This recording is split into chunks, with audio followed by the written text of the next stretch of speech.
इकडे पंढरपुरात आषाढी वारीचा भक्तिमय उत्साह नेहमीप्रमाणे यंदाही शिगेला पोहोचला आणि तन्मय महाराष्ट्रातल्याच नव्हे तर जगभरातल्या एनडीटीव्ही मराठीच्या तमाम प्रेक्षकांसाठी आज जी मुख्य शासकीय महापूजा असते मध्यरात्री ती आपण एनडीटीव्ही मराठीवर लाईव्ह दाखवणार आहोत। रात्री 2 वाजल्यापासून ही लाईव्ह महापूजा तुम्हाला याची देई याची डोळा पाहता येणार आहे।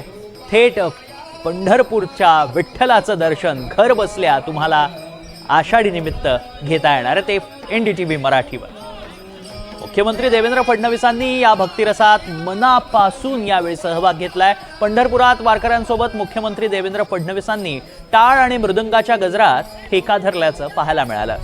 वारकऱ्यांच्या दिंडीत सहभागी होत मुख्यमंत्री काही काळ पूर्णपणे भक्तिमय वातावरणात तल्लीन झाले। विठ्ठल विठ्ठलच्या जयघोषानं सगळा परिसर यावेळेला दुमदुमून गेला होता।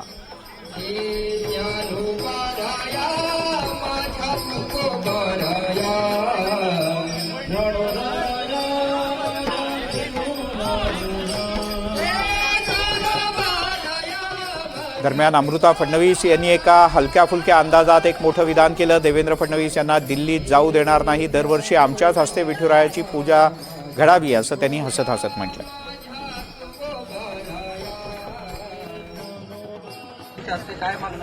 आम्ही तर जीवनभरच करणार ना, कुठेही असो, नागपूरमध्ये असो, मुंबईत असो, पंढरपूरला असो, आम्ही आपल्या घरून पण पूजा करतोच दरवर्षी। आषाढी एकादशीची पूजा महापूजेचं बोलतो, महापूजा आम्ही घरून पण करतो। विश्वास आमचा तोच आहे महापूजेवर, विठ्ठलावर। पुढच्या वर्षी दिल्लीत जाणं होईल नाही, मला महाराष्ट्रातच राहायचंय आणि मी देवेंद्रजींना महाराष्ट्रातच ठेवणार।